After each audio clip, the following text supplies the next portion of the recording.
Imagine waking up to your dream life, a luxurious Manhattan penthouse, a loving millionaire husband, and a baby on the way.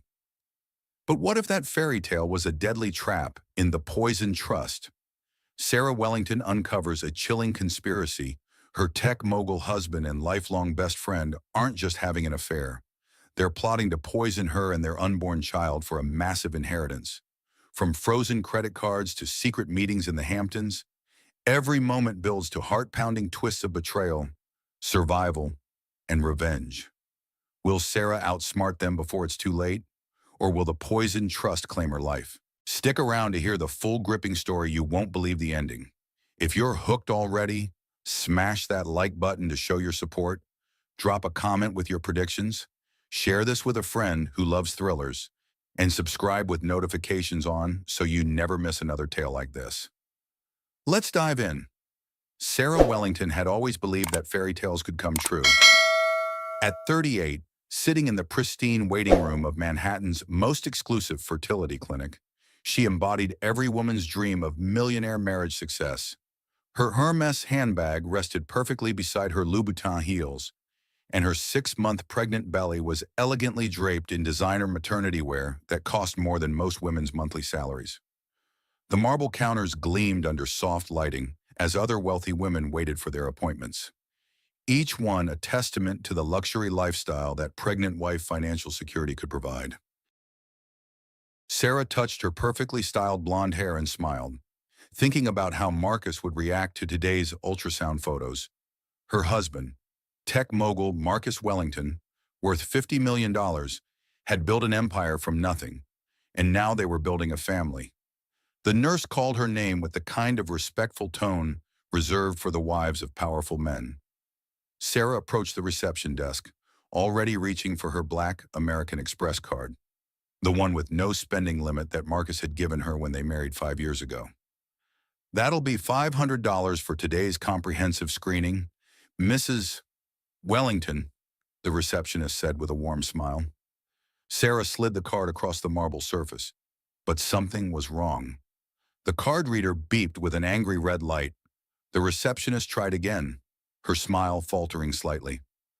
"I'm sorry, but this card has been declined. Do you have another form of payment?" Heat rushed to Sarah's face as confusion clouded her features. This was impossible. She fumbled through her wallet, pulling out her backup Visa, then her personal MasterCard. Each one met the same fate: declined, declined, declined. The pregnant wife betrayed scenario she'd seen in movies suddenly felt very real and very terrifying. "I don't understand," Sarah whispered, her hands trembling as she realized her husband had frozen all her accounts without warning. "My husband is Marcus Wellington. This must be some kind of mistake." The receptionist's expression shifted from professional courtesy to awkward sympathy. "Perhaps you could work out payment arrangements. We accept cash, or maybe you could call your husband." Sarah's internal monologue raced as she tried to process what was happening. Just last week, Marcus had seemed distant, taking mysterious phone calls that ended abruptly when she entered the room.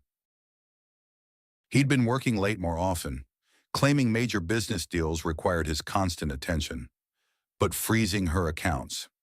That was the kind of millionaire husband cheating behavior that destroyed lives, not something that happened to women like her. She thought about how she'd given up her successful marketing career, just like Alicia Florrick in The Good Wife, trusting her husband completely to provide the luxury lifestyle they'd built together. When millionaire husband cheating scenarios destroy pregnant wife security, the luxury lifestyle becomes a prison of lies, and Sarah was beginning to understand just how trapped she might be. "I'll call you back to reschedule," Sarah managed, gathering her things with as much dignity as she could muster. The other women in the waiting room pretended not to stare, but she could feel their eyes following her retreat. Outside on the busy Manhattan street, Sarah's mind reeled through flashback memories of their perfect marriage. The charity galas where Marcus had proudly introduced her as his wife, the summers in the Hamptons where they'd planned their future, the pregnancy announcement that had filled him with such joy. Or had it been an act? How long had the heartbreaking family drama been building beneath the surface of their seemingly perfect life? She called Marcus's office, but his assistant claimed he was in back-to-back meetings. When she tried his cell phone, it went straight to voicemail. For the first time in 5 years of marriage, Sarah felt truly alone, standing on a busy street corner with no way to pay for medical care for the baby she was carrying. The ride home in the taxi, paid for with crumpled bills from the bottom of her purse, gave her time to think. Maybe there was a simple explanation. Maybe Marcus's accountant had made an error. Or perhaps there was some kind of security freeze due to suspicious activity. She clung to these hopes as the taxi pulled up to their Upper East Side brownstone, the kind of home that spoke of old money and new success. Sarah's key still worked, which felt like a small victory. The house was exactly as she'd left it that morning. Fresh flowers in crystal vases, artwork worth more than most people's homes lining the walls, every surface polished to perfection by their housekeeper. This was her sanctuary, the place where she'd imagined raising their child, where pregnant wife security and millionaire marriage lifestyle had seemed guaranteed forever. She called out for Marcus, but heard voices coming from his home office. Relief flooded through her. He was home, and they could sort this out immediately. As she approached the partially open door, she recognized the second voice, and her relief deepened. Elena Morrison, her best friend since college, was here. Elena would help her figure out what had happened with the credit cards. But as Sarah pushed open the door, both Marcus and Elena looked up with expressions that made her blood run cold. Guilt was written across both their faces, and Elena quickly moved to hide something behind her back, something blue and bottle-shaped that caught the light from the window. Sarah. Marcus jumped up from behind his desk, his voice pitched higher than usual. You're home early. How was the appointment? The appointment that I couldn't pay for because all my credit cards have been declined. Sarah's voice was steady, but her heart was racing.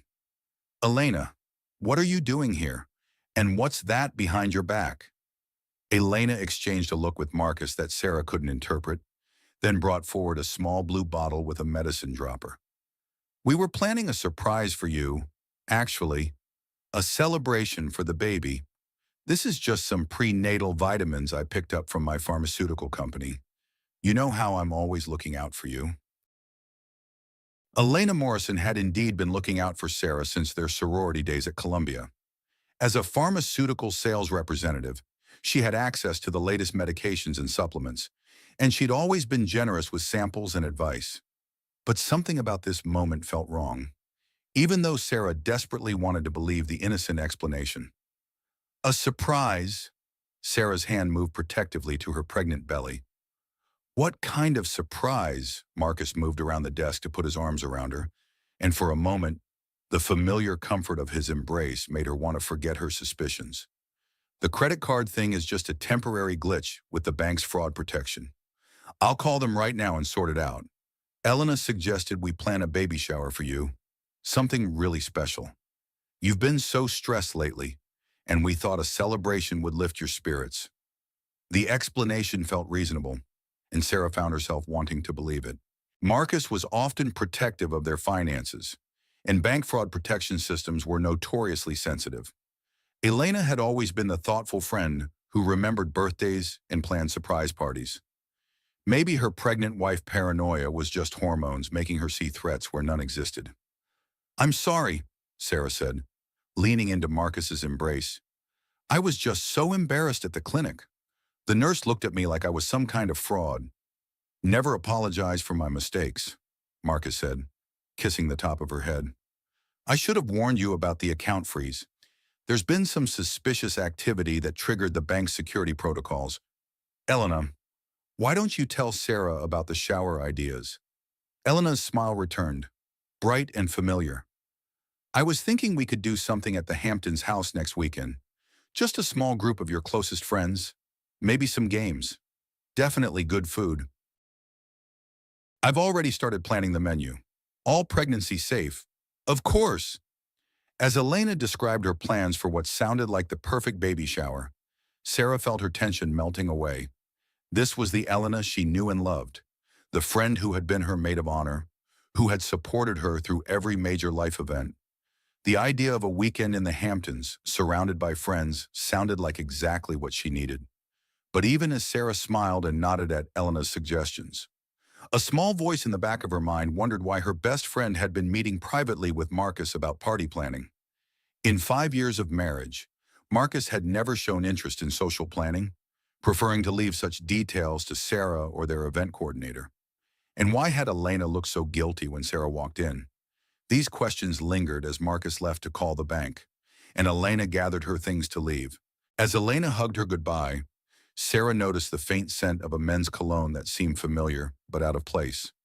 Elena worked in a male-dominated field, but she'd never smelled like men's cologne before.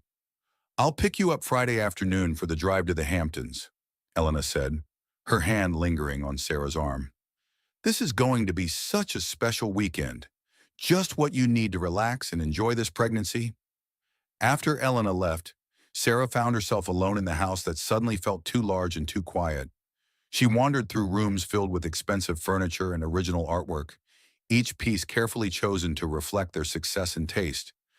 But for the first time, the house felt more like a museum than a home, beautiful but cold. She tried calling her sister Jenny, needing to hear a familiar voice, but the call went to voicemail. Jenny lived in California with her teacher husband and their 2 children, living a middle-class life that Sarah had once thought looked small compared to her Manhattan luxury. Now, suddenly, Jenny's simple life seemed enviable in its honesty and security. Marcus returned an hour later with flowers and apologies. "Everything's sorted with the bank," he announced, presenting her with a bouquet of white roses, her favorites. "And I have something to make up for the stress I caused you." He produced a small Tiffany box, the kind that made women's hearts skip beats. Inside was a stunning diamond bracelet, easily worth $15,000, what Marcus called a push present for carrying their child. "Marcus, you didn't have to." "Of course I did. You're giving me the greatest gift imaginable. The least I can do is make sure you feel appreciated." He fastened the bracelet around her wrist, and the diamonds caught the light like tiny stars. "I want you to know that whatever happens, you and this baby are the most important things in my life." The gesture was romantic and thoughtful, exactly the kind of thing that had made her fall in love with Marcus in the first place. He was successful and driven in business, but with her, he could be tender and generous.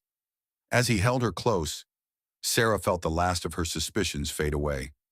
That night, as they lay in their king-size bed, with its Egyptian cotton sheets and custom mattress, Sarah felt her baby kick strong and steady. Marcus's hand joined hers on her belly, and they both laughed as their child performed what felt like gymnastics. "Have you thought more about names?" Marcus asked, his voice soft in the darkness. "I keep coming back to Lily for a girl, William for a boy, classic names that will serve them well no matter what they choose to do with their lives." "Lily Wellington." Marcus tested the name. "I like it. Strong but feminine, like her mother." As Sarah drifted off to sleep, surrounded by luxury and held by the man she loved, she felt foolish for her earlier paranoia. Elena was planning a beautiful baby shower. Marcus had resolved the bank issue, and their baby was healthy and strong. Some stories had happy endings, and surely hers was one of them. But in her dreams that night, Sarah kept seeing Elena's guilty expression and the mysterious blue bottle. Even in sleep, some part of her mind was trying to warn her that the perfect life she thought she was living was already beginning to crack around the edges.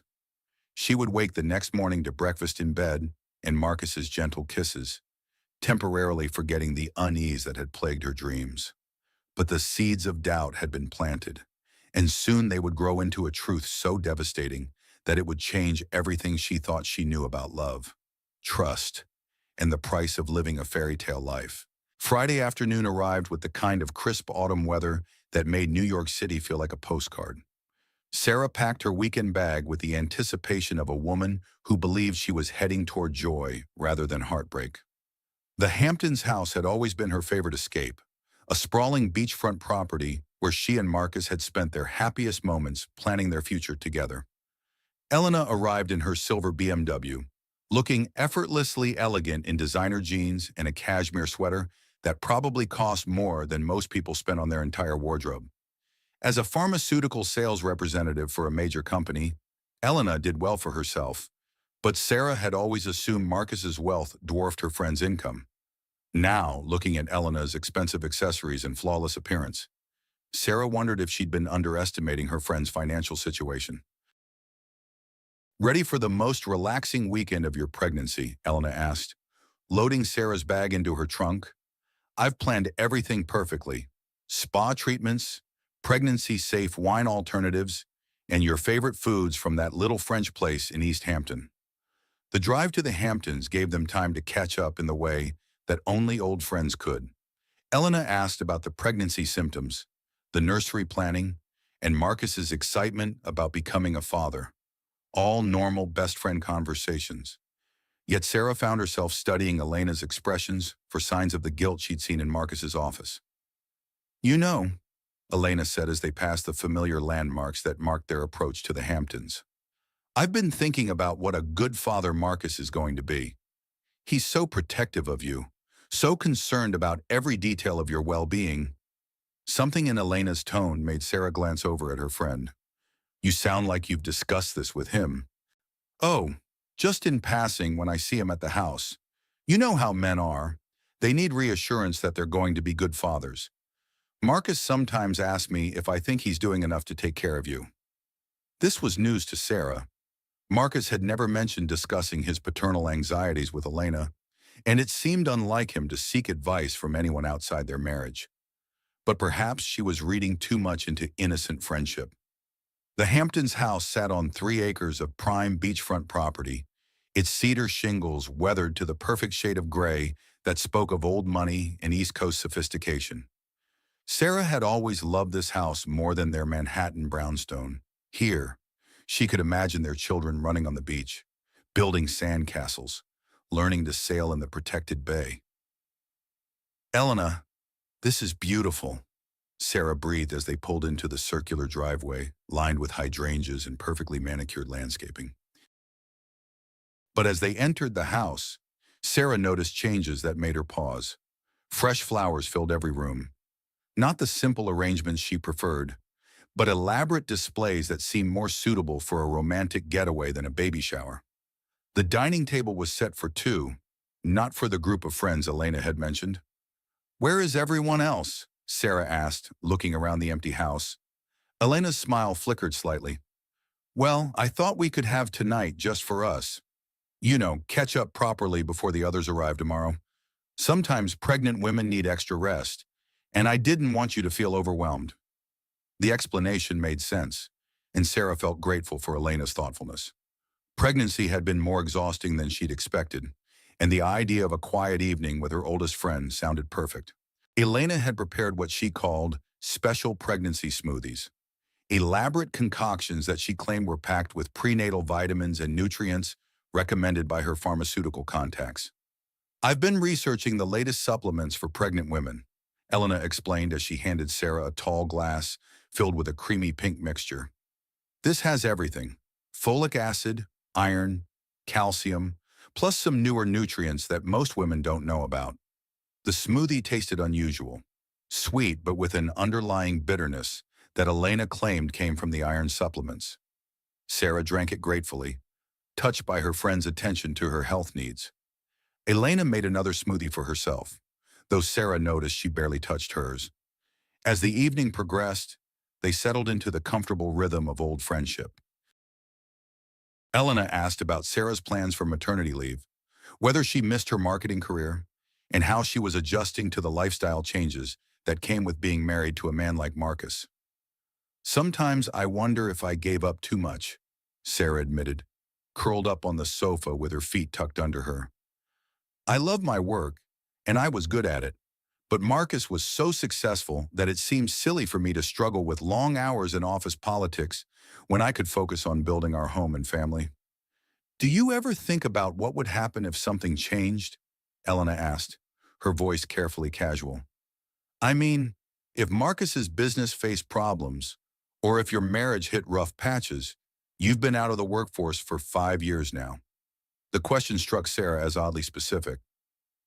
Elena, is there something you're trying to tell me? Has Marcus said something about the business? Oh no, nothing like that. Elena quickly backtracked. I just worry about you sometimes. You're so trusting, so willing to see the best in everyone. I'd hate for anyone to take advantage of that. As they prepared for bed in the house's guest bedrooms, Sarah felt a strange cramping in her lower abdomen. At first, where she dismissed it as the baby shifting position, but the discomfort intensified as the night wore on. She'd experienced similar cramping after drinking Elena's smoothies, but she'd attributed it to the baby's growth rather than anything concerning. Unable to sleep, Sarah wandered through the house, eventually finding herself drawn to the master bedroom where she and Marcus had spent so many happy weekends. The door was slightly ajar, and as she approached, she heard voices inside. Elena's voice, soft but urgent. She suspects something. The way she looked at us in your office.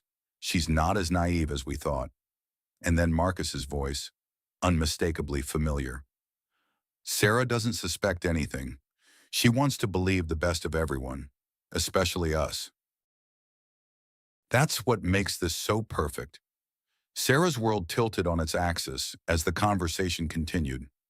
Through the crack in the door, she could see Elena and Marcus standing close together, their body language intimate in a way that spoke of long familiarity. This wasn't a recent attraction. This was an established relationship. 8 months is a long time to keep this secret, Elena was saying. And now with the baby coming, we need to accelerate our timeline. The inheritance clause requires an heir to unlock the full trust, Marcus replied. Once the baby is born and the money is accessible, we can move forward with our plans. Sarah will have served her purpose. Sarah's hand flew to her mouth to stifle a gasp. The inheritance Marcus was referring to was his grandmother's trust, $50 million that would become fully accessible when he had a child. She'd always known about the money, but she'd thought it was a bonus to their love story, not the entire reason for it. What about the smoothies? Elena asked. The misoprostol dosage is tricky. Too little and nothing happens. Too much and it's obviously intentional. Misoprostol. Sarah's medical knowledge was limited, but she'd heard that word before, a drug that could induce labor or cause miscarriage. Elena, with her pharmaceutical connections, had access to pregnancy-dangerous substances, and she'd been using Sarah as a test subject. The cramping in Sarah's abdomen suddenly made terrible sense. Elena hadn't been caring for her health. She'd been slowly poisoning her, trying to cause a natural miscarriage that would eliminate both the baby and Sarah's claim to Marcus's life. If the baby survives to birth, we move to Plan B, Marcus was saying. Postpartum depression, tragic suicide, very believable for new mothers, especially ones whose marriages have been under strain. Sarah's legs gave out, and she sank to the floor outside the bedroom door. The two people she trusted most in the world, her husband and her best friend, were planning her murder. The heartbreaking family drama wasn't just about adultery, it was about calculated elimination. Through her shock, Sarah forced herself to keep listening, to gather as much information as possible. Elena was describing how she'd befriended Sarah specifically to get close to Marcus, how their entire college friendship had been a long-term investment in this eventual payday. You should have seen her at Columbia. Elena laughed softly. So eager to help everyone. So trusting. I knew then that if I ever needed to get close to someone's husband, Sarah would be the perfect cover story. The loyal best friend who never suspects betrayal. As rain began to patter against the windows of the Hamptons' house, Sarah realized that her fairy tale marriage had been a carefully constructed lie. Marcus had married her not for love, but for access to her trust and for the inheritance that required an heir. Elena had cultivated their friendship as a long-term strategy to ultimately claim both the man and the money. The physical pain in her abdomen intensified, and Sarah knew she needed medical attention. But she also knew that calling for help would expose her eavesdropping and potentially accelerate whatever timeline Marcus and Elena were working with. Silently, she made her way back to her bedroom and locked the door. Her hands shook as she called 911, whispering her location and symptoms. As she waited for the ambulance, she could hear Elena and Marcus continuing their conversation, apparently unaware that their victim had discovered their plan.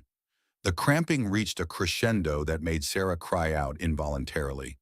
Within moments, Elena was at her door, playing the concerned friend perfectly. "Sarah, what's wrong? I heard you call out, you." "Something's wrong with the baby," Sarah managed, doubled over in pain. "I think I need to go to the hospital." As Elena helped her to the car and Marcus arrived looking appropriately worried, Sarah forced herself to act the part of the grateful wife and trusting friend. But inside, she was already planning her survival strategy. The pregnant wife betrayed by millionaire husband and best friend mistress, luxury affair scandal, was just beginning, and Sarah Wellington was about to discover reserves of strength she never knew she possessed. The rain intensified as they drove toward the hospital, and Sarah realized that the storm outside was nothing compared to the storm that was about to engulf all their lives. Her perfect world was shattering, but perhaps that destruction would ultimately set her free. The emergency room at Southampton Hospital blazed with fluorescent lighting that seemed harsh after the romantic ambiance of the Hamptons house. Sarah gripped the sides of the gurney as another wave of cramping tore through her abdomen, each contraction feeling like her body was at war with itself. Through the pain, she maintained the facade of the trusting wife, but her mind was calculating, planning, memorizing every detail of Marcus and Elena's performance. Marcus held her hand with Oscar-worthy tenderness, his face etched with what appeared to be genuine concern. "Just breathe, sweetheart. The doctors are going to take care of you and the baby." Elena hovered nearby, playing the devoted friend with convincing expertise. She changed into more conservative clothing and pulled her hair back, looking every inch the respectable pharmaceutical professional who happened to be supporting her pregnant best friend during a crisis. "I brought some of her prenatal vitamins," Elena told the nurse, producing a bottle that Sarah now recognized as a prop in their elaborate deception. "She's been so good about taking everything I recommended." Dr. Elizabeth Chen, the attending physician, was a woman in her 50s with kind eyes and competent hands. As she examined Sarah, she asked questions about the pregnancy, the cramping, and what Sarah had eaten or drunk in the past 24 hours. "The cramping started after dinner," Sarah said carefully, watching Elena's reaction. "Elena made these wonderful pregnancy smoothies with special supplements." "What kind of supplements?" Dr. Chen asked, making notes on her chart. Elena stepped forward smoothly. "I work in pharmaceutical sales, so I have access to the latest prenatal nutrients. Folic acid, iron, calcium, all pregnancy-safe ingredients that most women don't get enough of." But Dr. Chen was thorough in the way that good doctors are when something doesn't feel right. "I'd like to run some blood tests, just to be safe. Sometimes unusual cramping can indicate various conditions that need monitoring." As the blood was drawn, Sarah caught Elena exchanging a quick look with Marcus. It was barely perceptible, but Sarah was learning to read the subtle communications between her husband and her supposed best friend. "I'm going to get some coffee," Marcus announced. "Elena, would you like anything?" "I'll come with you," Elena said quickly. "Sarah, we'll be right back." Alone with Dr. Chen, Sarah made a decision that would change everything.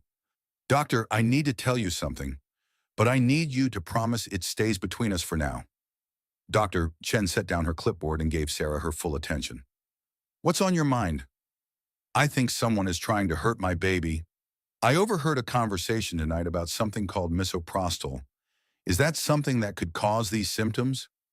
The doctor's expression became very serious very quickly. "Misoprostol can induce labor and cause miscarriage. It's sometimes used in medical settings under controlled conditions, but it's extremely dangerous for pregnant women to take without supervision." "Why do you ask?" Sarah's heart pounded as she made the leap from suspicion to action. "I think my friend Elena has been putting it in drinks she's made for me.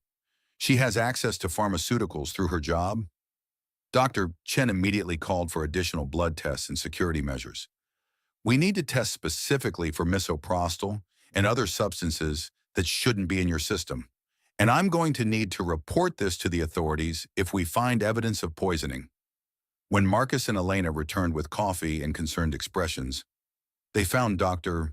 Chen conducting a more extensive examination.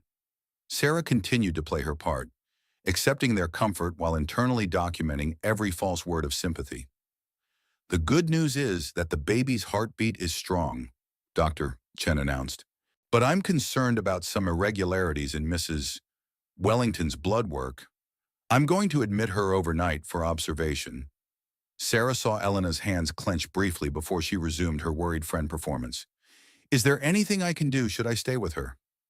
Actually, it would be best if she rests quietly tonight, Dr. Chen said firmly. Family visits can resume tomorrow once we have a better understanding of what's causing her symptoms. As Elena leaned down to hug Sarah goodbye, she whispered in her ear, "Don't worry, sweetie. Everything's going to be fine. Marcus and I will take care of everything." The words, meant to sound comforting, sent chills down Sarah's spine. She was beginning to understand that in Elena's vocabulary, taking care of everything had a much darker meaning than most people would assume. Alone in her hospital room, Sarah felt the baby moving strongly inside her, a reminder that she was fighting not just for her own life, but for her child's future. She called her sister Jenny in California, needing to hear a voice that she could trust completely. "Sarah, it's 2 in the morning here. What's wrong?" "Jenny, I need you to listen carefully and not ask too many questions right now. I'm in the hospital in the Hamptons, and I think Marcus and Elena are trying to hurt me and the baby." The silence on the other end of the phone stretched long enough for Sarah to worry that the connection had been lost. Finally, Jenny spoke, her voice tight with concern. "Tell me everything." Sarah related the overheard conversation, her suspicions about the smoothies, and the doctor's findings about misoprostol in her blood. As she spoke, the reality of her situation became even more terrifying. She was 8 months pregnant, financially dependent on a man who wanted her dead, and her supposed best friend was actively trying to poison her. "You need to get out of there," Jenny said immediately. "Can you come to California? We have a guest room, and David knows some good lawyers. I can't just disappear. Marcus has connections everywhere, and if I run without evidence, I'll look like the unstable wife having a breakdown. I need to be smarter about this." Dr. Chen returned with test results that confirmed Sarah's worst fears. "We found misoprostol in your bloodstream, along with traces of other substances that could be harmful during pregnancy. This is definitely not something you would have taken intentionally." "What do I do now?" Sarah asked, though she was already forming a plan. "I'm required to report suspected poisoning to the police. Detective James Rivera will be here in the morning to speak with you. In the meantime, I'm keeping you here where we can monitor both you and the baby." That night, as rain streaked down the hospital windows, Sarah lay awake planning her survival strategy. She thought about Alicia Florrick from The Good Wife and how she'd handled her husband's betrayal with grace and intelligence. Sarah would need to be even smarter, because her enemies weren't just corrupt politicians, they were people who had intimate access to her life and body.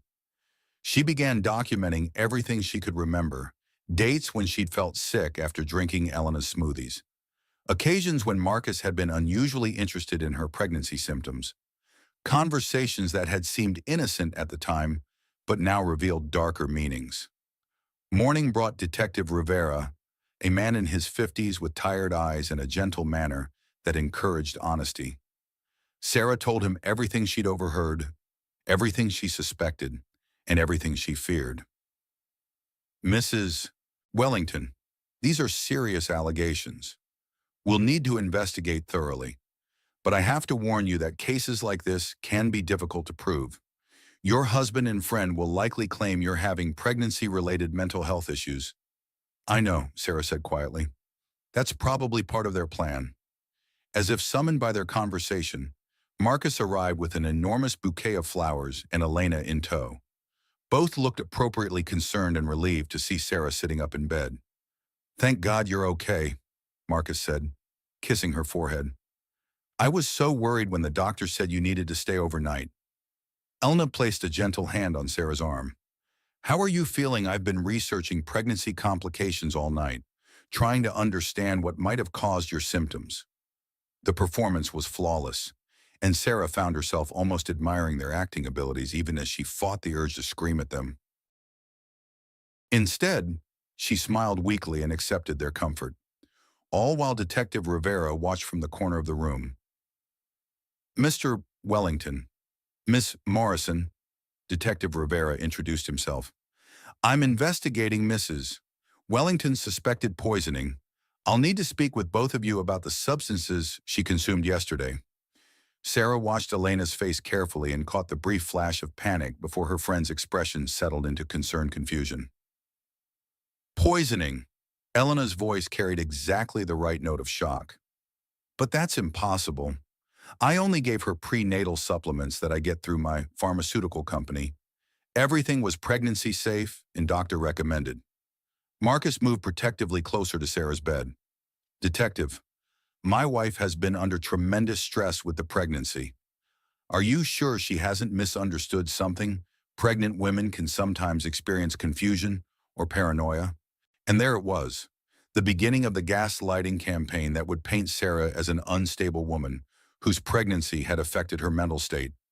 She realized that Marcus and Elena had probably been planning this defense for months, documenting instances where they could claim Sarah had seemed irrational or overly emotional. We'll be conducting a thorough investigation, Detective Rivera said diplomatically. In the meantime, Mrs. Wellington needs rest and recovery. After the detective left, Elena leaned close to Sarah's bed with what appeared to be loving concern. Sweetie, I know pregnancy can make everything seem scary and uncertain, but you know Marcus and I would never do anything to hurt you or the baby. We love you too much. But Sarah had heard Elena's real voice the night before, heard her laughing about Sarah's trusting nature and planning murder disguised as postpartum depression. Now, looking into Elena's eyes, Sarah realized she was staring into the face of someone who had never truly been her friend, someone who had spent years studying her weaknesses and vulnerabilities, waiting for the perfect moment to exploit them. I know, Sarah whispered, playing her role to perfection. I'm sorry I scared everyone. The pregnancy has been more overwhelming than I expected. As Elena smiled and squeezed her hand, Sarah caught the faint scent of men's cologne again. Marcus's cologne. It was subtle, but it was there. Proof of an intimacy that went far beyond planning baby showers. That afternoon, as Sarah was discharged from the hospital with instructions for bed rest and follow-up appointments, she realized that her real education was just beginning. She'd spent 5 years as a protected wife, but now she needed to become a strategist, an investigator, and ultimately, a survivor. The drive back to the city was quiet, with Marcus driving and Elena in the passenger seat, both of them occasionally glancing back at Sarah with what she now recognized as assessment rather than concern. They were measuring her reactions, gauging whether their cover was intact, planning their next moves. As they crossed the bridge back to Manhattan, Sarah placed her hands on her belly and made a silent promise to her unborn child. Whatever it took, whoever she had to become, she would survive this betrayal and protect the baby who was depending on her. The pregnant wife betrayed by millionaire husband had just declared war, and Elena Morrison was about to discover that her former victim had learned to fight back. Back in their Upper East Side brownstone, Sarah moved through the familiar rooms with new eyes, seeing surveillance opportunities where she'd once seen sanctuary. Every photograph on the mantle, every piece of art on the walls, every carefully chosen piece of furniture now felt like evidence of the life she'd thought was real, but had actually been an elaborate performance. Marcus hovered around her with solicitous attention, bringing her tea and adjusting pillows, playing the devoted husband role with an intensity that might have seemed touching if Sarah hadn't known the truth. The doctor said you need complete rest, he said, settling her on the living room sofa. I've cleared my schedule for the rest of the week to take care of you. This unexpected attention sent alarm bells ringing in Sarah's mind. Marcus had never cleared his schedule for anything in their 5-year marriage. Even when she'd had food poisoning 2 years ago, He'd left her in the capable hands of their housekeeper while he attended to business. Now, suddenly, he wanted to be her constant companion. "That's so sweet of you, but I know how important your work is," Sarah said carefully. "I don't want to impact any major deals." "Nothing is more important than you and our baby," Marcus replied, his hand resting on her belly with what appeared to be loving protectiveness. "Besides, Elena has offered to help with anything you need during the day when I have unavoidable meetings." Of course Elena had. Sarah was beginning to understand that she was never going to be left alone again, not until Marcus and Elena had accomplished whatever their timeline demanded.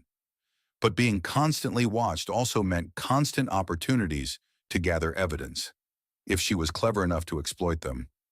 That evening, while Marcus was on a business call that he claimed couldn't be delayed, Sarah made her first strategic decision.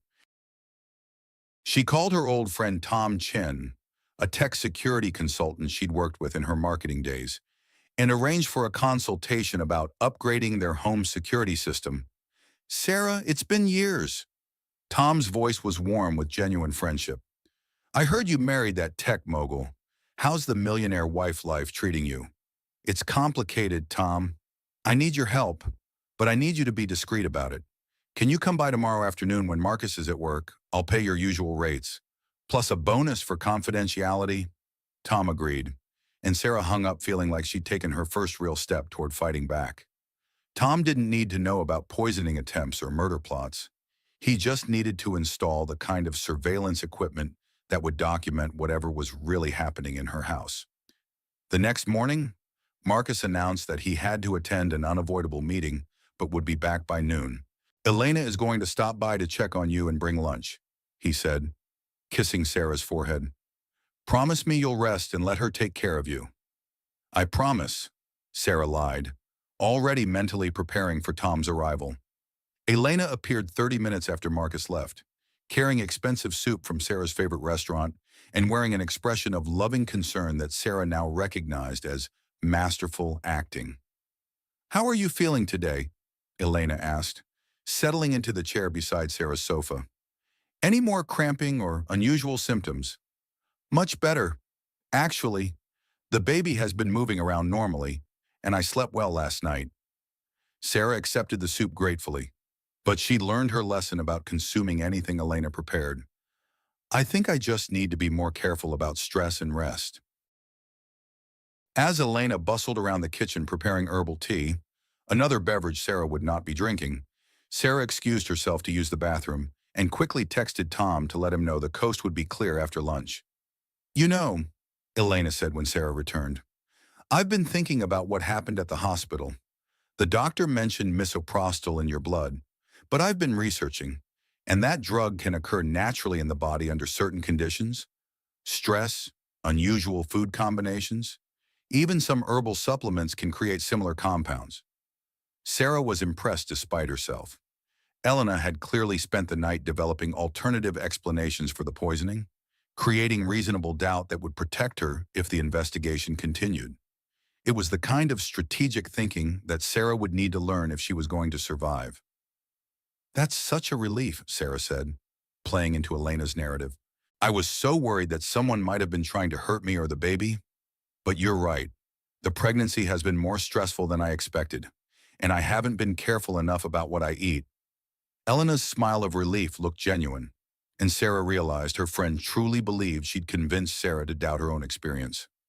This was psychological manipulation at its finest, making the victim question their own perceptions and memories. After Elena left, Tom arrived with a bag of equipment that he described as standard home security upgrades. But what he actually installed were tiny cameras and audio devices that would record everything happening in the main living areas of the house. "These are motion-activated and voice-activated," Tom explained as he discreetly placed devices behind picture frames and inside decorative objects. "They'll upload everything to a secure cloud server that only you can access. The battery life is about 3 months, and they're completely undetectable unless someone knows exactly what to look for." Sarah paid Tom in cash from her emergency fund, money she'd hidden in various places throughout the house during her years of marriage. though she'd never imagined she'd need it for something like this. As he left, Tom squeezed her hand in a way that suggested he understood more about her situation than she'd explicitly told him. That afternoon, Sarah called another old friend, Detective Mary Rodriguez, a woman she'd worked with on domestic violence prevention campaigns during her marketing career. Mary had since transferred to white-collar crime, and Sarah hoped her expertise might be useful. "I need to understand how financial fraud investigations work," Sarah said without preamble. "Hypothetically, if someone were moving money in preparation for eliminating a spouse, what would that look like?" Mary's voice became very serious. "Sarah, are you in danger? Because if you are, there are resources and protections available. I'm gathering information right now. I need to understand the legal landscape before I make any accusations." "Okay, but promise me you'll call if you need immediate help. Financial manipulation often escalates to physical danger."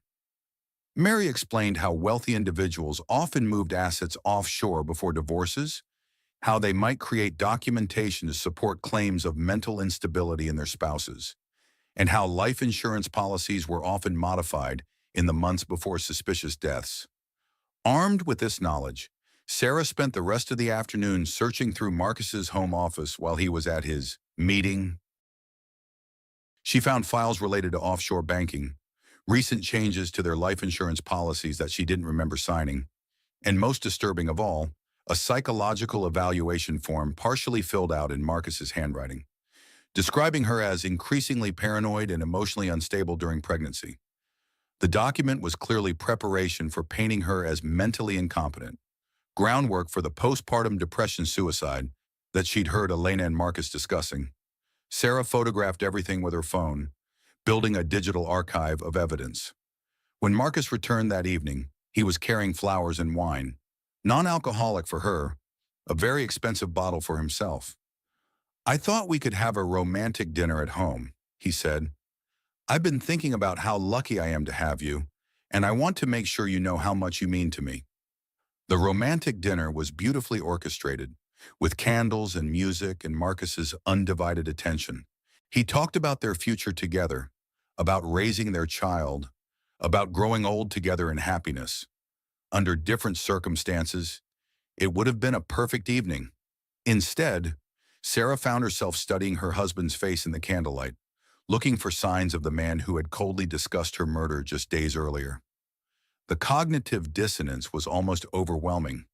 How could the same person be both the tender husband, sharing his dreams for their family, and the calculating killer planning her elimination after dinner? As they cuddled on the sofa watching a movie, Sarah's phone buzzed with a text message from Elena. "Hope you're having a lovely evening.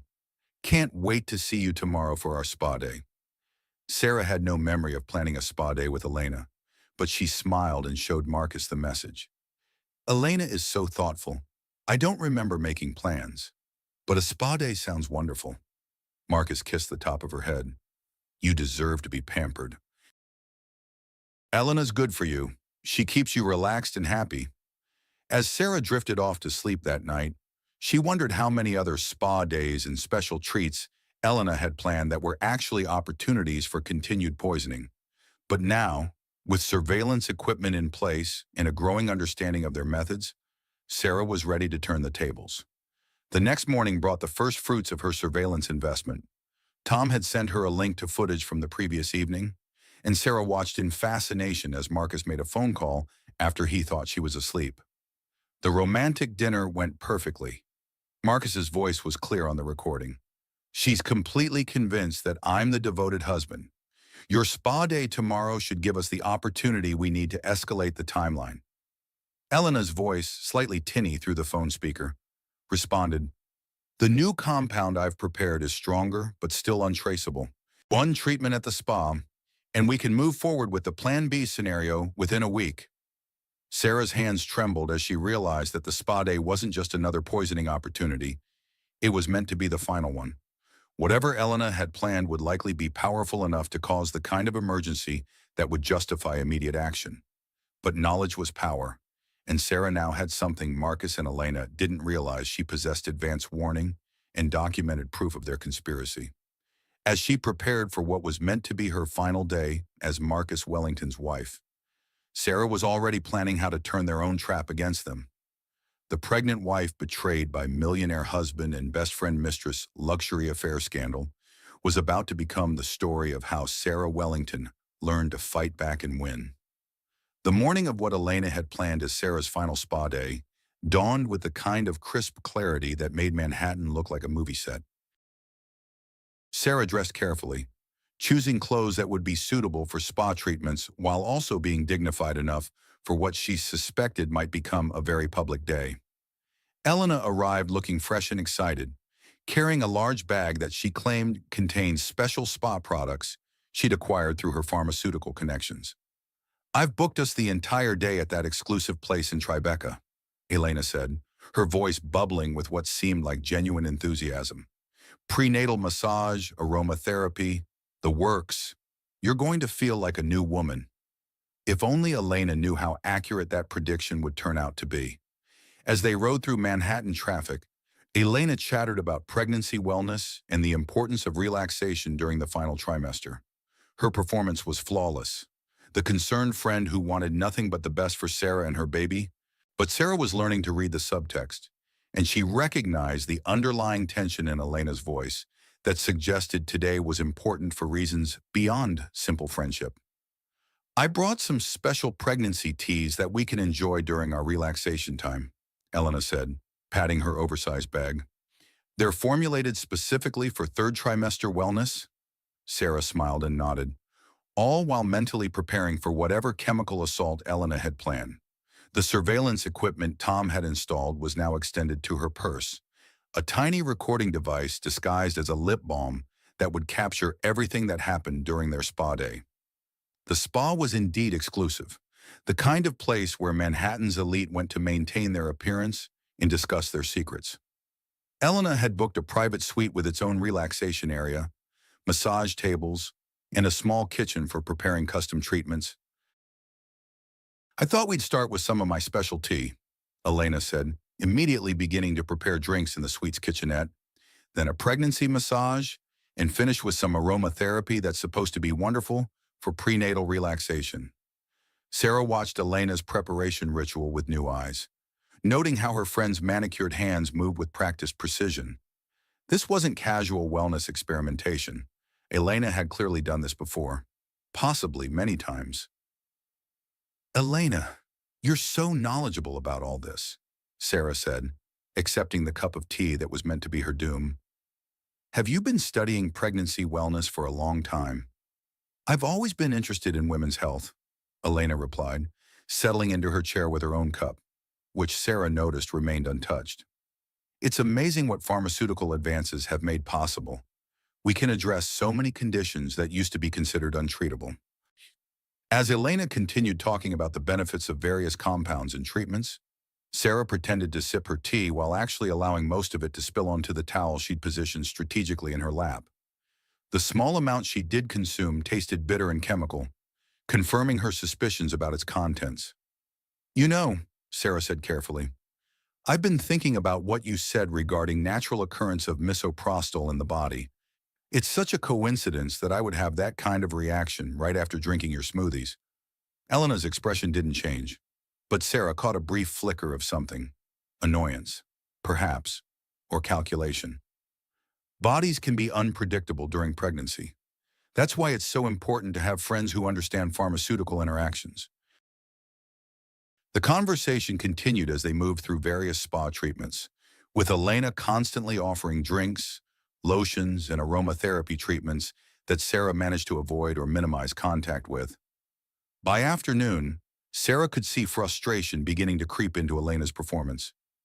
"You seem tense today," Elena observed as they sat in the relaxation area. "Are you sure you're drinking enough of the tea? Hydration is so important for pregnant women." "I'm probably just tired," Sarah said, forcing herself to seem drowsy and compliant. "Maybe I should drink more of that wonderful tea you prepared." Elena's eyes brightened, and she immediately prepared a fresh cup with what Sarah suspected was an increased dosage of whatever compound she'd been using. This time, Sarah made a show of drinking more while actually capturing most of the liquid in a small bottle she'd hidden in her purse, evidence that could be tested later. As the afternoon wore on, Elena became increasingly agitated by Sarah's apparent resistance to whatever she'd been administering. Finally, around 4 o'clock, Elena made an excuse about needing to check on something and stepped out of the suite. This was the opportunity Sarah had been waiting for. She quickly searched Elena's bag and found a collection of pharmaceutical samples, including several vials of clear liquid labeled with chemical names she didn't recognize. She photographed everything, then carefully extracted small samples into containers she'd brought for this purpose. When Elena returned, she was carrying a large cup of what appeared to be fresh juice. "I thought you might enjoy something different," she said, offering the drink with a smile that no longer looked quite as friendly. "It's a special blend that's supposed to be energizing." Sarah accepted the drink, but didn't immediately consume it. Instead, she set it aside and started talking about baby names, nursery decorating, and other topics that she knew would bore Elena. As expected, Elena became increasingly insistent that Sarah drink the energizing juice. "You really should finish that," Elena said, her voice taking on a slight edge. "I went to a lot of trouble to prepare it specially for you." "Of course," Sarah said, lifting the cup to her lips. But instead of drinking, she managed to spill the entire contents across her spa robe in what appeared to be a clumsy accident. Elena's mask finally slipped.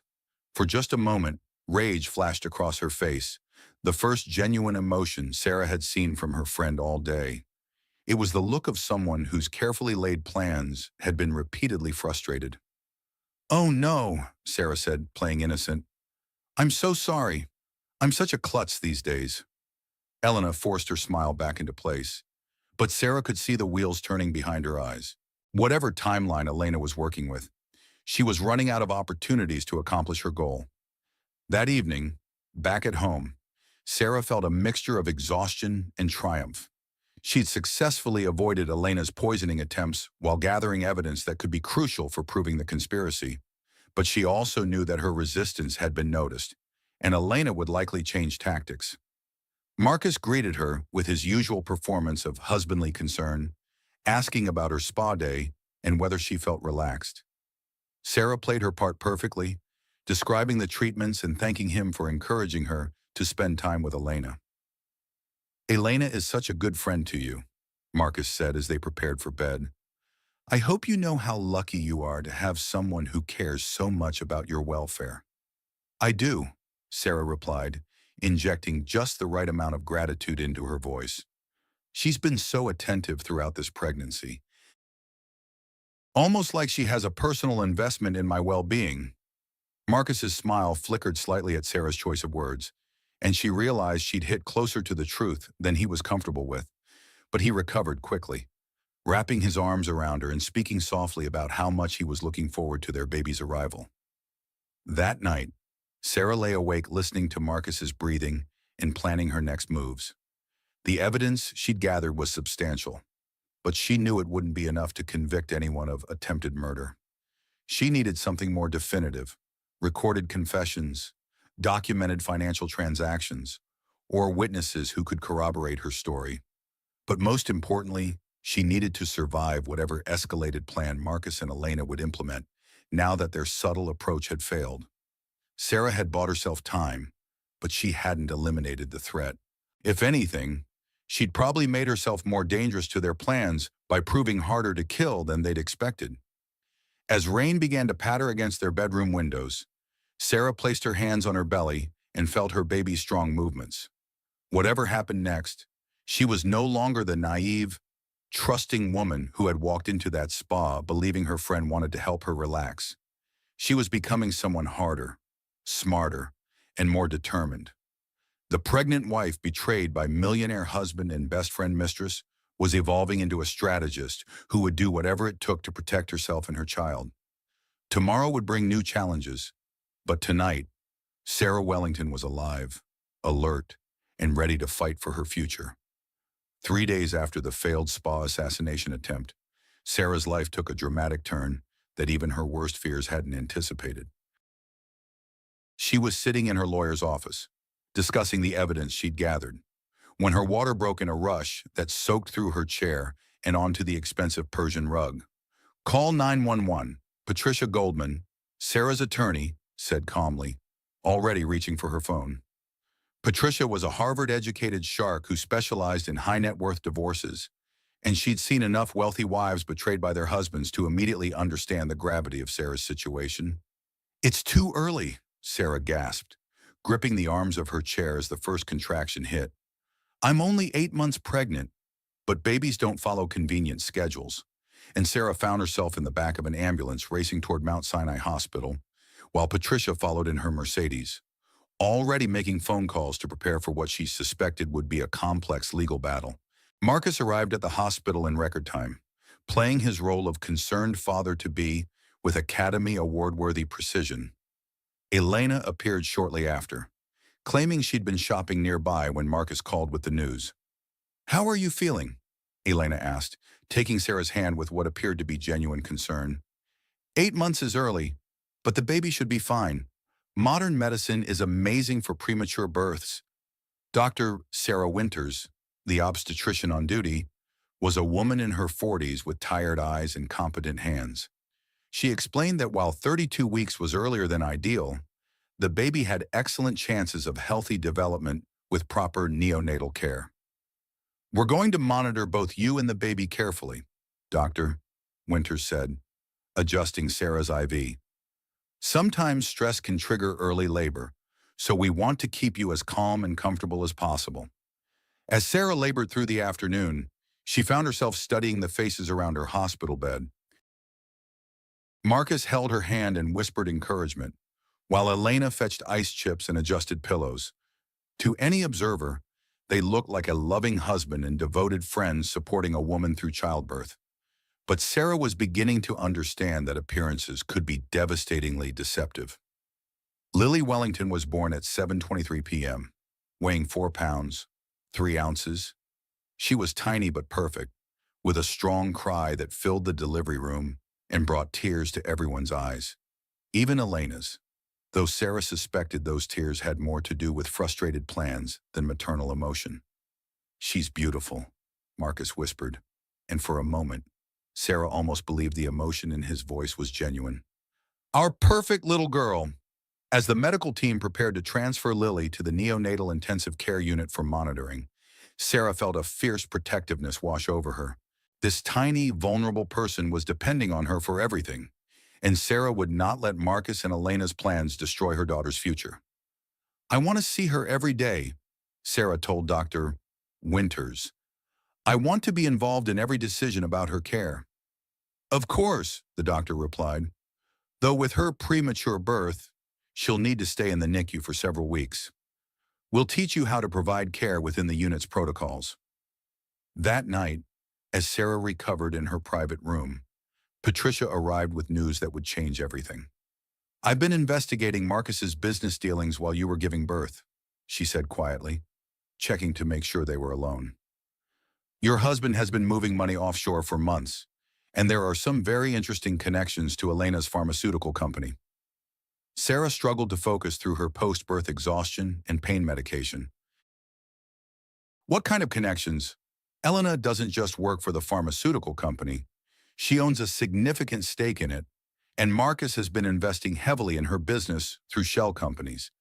They're not just lovers, Sarah. They're business partners planning to profit from your death." The information hit Sarah like a physical blow. Elena's access to dangerous drugs wasn't just professional, it was proprietary. She could manufacture whatever compounds she needed without leaving paper trails through normal pharmaceutical channels. "There's more," Patricia continued. "I found the life insurance policies Marcus has been modifying. Your death benefit is $25 million, payable to Marcus as your husband and Lily as your heir. But if something happened to both you and the baby, Elena would inherit everything as our closest friend and Lily's godmother," Sarah finished, understanding the full scope of their plan for the first time. "They're not just planning to kill me. They're planning to kill my daughter too." The realization that Lily was also a target sent adrenaline coursing through Sarah's exhausted body. She'd been thinking of this as a battle for her own survival. But now she understood that her premature daughter was just as much a threat to Marcus and Elena's financial plans. "What do we do?" Sarah asked, though she was already formulating ideas. "We document everything. We gather more evidence, and we prepare for a fight that's going to get very ugly very quickly," Patricia replied. "But first, you need to recover from childbirth and make sure Lily is stable. We can't protect anyone if you're not healthy enough to fight." Over the next few days, as Sarah split her time between recovering from childbirth and bonding with Lily in the NICU, she began to notice disturbing patterns. Elena visited the hospital daily, always carrying flowers or gifts, always asking detailed questions about Lily's medical care and visiting schedule. Marcus, meanwhile, had become increasingly solicitous about Sarah's mental health. He brought literature about postpartum depression, suggested she might want to speak with a counselor, and made subtle comments about how overwhelmed new mothers could become. "I'm worried about you," he said during one evening visit, his voice heavy with practiced concern. "You seem anxious about everything. Lily's care, the nurse's competence, even the safety of the hospital. That's not like you." Sarah recognized the gaslighting immediately. Marcus was building a narrative of maternal anxiety and instability that would support their eventual claims about her mental state. Every normal concern about her premature baby's welfare was being reframed as evidence of psychological problems. "I think you're right," Sarah said, deciding to play along with his manipulation. "Maybe I should talk to someone. Do you have any recommendations?" Marcus's relief was almost palpable. "Actually, Elena knows an excellent therapist who specializes in postpartum adjustment, Dr. Amanda Foster. She's supposed to be very good with new mothers who are struggling." Of course, Elena had a recommendation. Sarah was beginning to realize that every helpful suggestion from Marcus or Elena was actually another tool in their arsenal. Dr. Foster was probably either ignorant of their plans or actively complicit in them. "That sounds perfect," Sarah said. "Could you set up an appointment for next week?" As Marcus made the appointment call, Sarah was already planning how to use the therapy sessions to her advantage. If Dr. Foster was legitimate, Sarah could potentially gain an ally. If she was working with Marcus and Elena, Sarah could gather evidence of the broader conspiracy. That night, alone in her hospital room while Lily slept in the NICU, Sarah called Detective Rivera to update him on recent developments. "I have evidence that the poisoning attempts are part of a larger financial conspiracy," she said quietly, "and I think my daughter is also a target." "We've been investigating Elena Morrison's pharmaceutical connections," Rivera replied. "There are some irregularities in her company's inventory records that suggest substances have been diverted for unauthorized use, but we need more concrete evidence to make arrests." "What if I could get them to confess on tape?" Sarah asked. "That would be helpful, but also dangerous. These people have already tried to kill you once. If they suspect you're gathering evidence..." Sarah understood the risk, but she also understood that playing it safe wouldn't protect Lily. Marcus and Elena had too much money, too many connections, and too much motivation to give up their plans easily. The only way to stop them was to outmaneuver them completely. As Sarah prepared for discharge from the hospital, she made a decision that would define the next phase of her fight for survival. She would return home and play the role of the grateful wife and trusting friend. But she would also be gathering evidence with the systematic precision of someone who understood that her life and her daughter's life depended on exposing the truth. The pregnant wife betrayed by millionaire husband and best friend mistress was about to become the woman who turned their own weapons against them. But first, she had to survive long enough to spring the trap she was beginning to design. The game was far from over. It was just moving into its most dangerous phase. Sarah's return home from the hospital felt like entering enemy territory. The brownstone that had once been her sanctuary now felt like a carefully constructed stage set where every room held potential dangers and every conversation was a performance. Marcus had filled the house with flowers and baby gifts, creating the appearance of a joyful homecoming for the new mother. "Welcome home, darling," he said, helping her up the front steps with exaggerated care. I've arranged for a night nurse to help with Lily's care once she comes home from the hospital. Elena recommended someone excellent. Of course, Elena had. Sarah was learning that every helpful suggestion from her supposed best friend was actually another layer of surveillance and control. The night nurse would likely be reporting Sarah's behavior and mental state directly to Elena and Marcus. "That's so thoughtful," Sarah replied, accepting Marcus's arm while internally cataloging escape routes and hiding places throughout her own home.